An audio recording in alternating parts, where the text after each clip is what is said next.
বর্তমানে এমন একটা অবস্থা, ছোট ছোট বাচ্চাদের বাবা মা যখন কাজে ব্যস্ত থাকে ওদেরকে মোবাইল দিয়ে রাখে। এতে করে শিশুর বিকাশিত হতে অনেক সমস্যা হয়। ছোট বাচ্চাদের বিকাশ বলতে একটি শিশুর শারীরিক বৃদ্ধি, মস্তিষ্কের কার্যকারিতা, মানসিক ও সামাজিক দক্ষতা এবং ভাষা ব্যবহারের ক্ষমতা বৃদ্ধিকে বোঝায়। এটি জীবনের প্রথম 8 বছর পর্যন্ত ঘটে এবং মায়ের গর্ভ থেকে শুরু হয়ে এটি একটি নির্দিষ্ট সময়ের মধ্যে সম্পূর্ণ হয়। এ কারণে বাচ্চাদের কখনো ফোনে আসক্ত করবেন না, তাহলে বাচ্চাদের স্মৃতিশক্তি কমে যাবে, মানসিক বিকাশ নষ্ট হয়ে যাবে।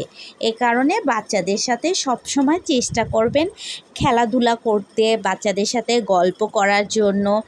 বাচ্চাদের যেই বিষয়গুলো বাচ্চাদের জন্য ভালো হয় সেই বিষয়ের উপর লক্ষ্য করে আপনি ওকে সেই কাজগুলো করানোর চেষ্টা করবেন, সব সময় চেষ্টা করবেন। কারণ বাচ্চারা যদি দেখা গেল ফোনের প্রতি একটু আকৃষ্ট হয়, তাহলে কিন্তু ওটা করতেই অভ্যস্ত হবে। তার পড়াশোনা, তার বাইরের জগৎ তার কাছে কোনো কিছুই ভালো লাগবে না।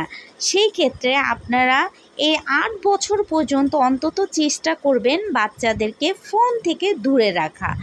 বাচ্চাদের সাথে প্রয়োজন হলে নিজেরা খেলবেন, নিজেরা সময় দেবেন।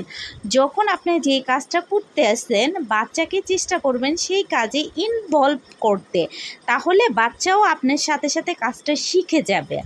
আর মনে করেন যদি বাচ্চা আমাকে বিরক্ত করছে, ফোনটা দিয়ে রাখছি, আসলে বাচ্চার অনেক ক্ষতি হচ্ছে, আপনারও এই ক্ষেত্রে ভবিষ্যতে ক্ষতি হবে। সেই ক্ষেত্রে চেষ্টা করবেন আপনি যেই কাজটা করবেন অবশ্যই বাচ্চাকে সেই কাজটা আস্তে আস্তে করানোর চেষ্টা করবেন।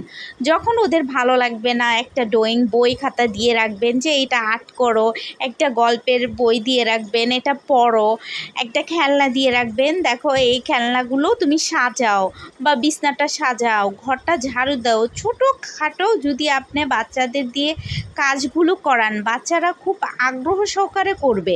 এতে করে বাচ্চাদের খুব আগ্রহ জাগবে কোনো কিছু শেখার প্রতি। আর যদি না আপনি ফোন নিয়ে থাকেন, ফোনে কি সবসময় কি ভালো কিছু দেখায় বলেন? ওদের গেমস খেললে কি মাথায় সমস্যা হয়, প্রচুর সমস্যা হয়।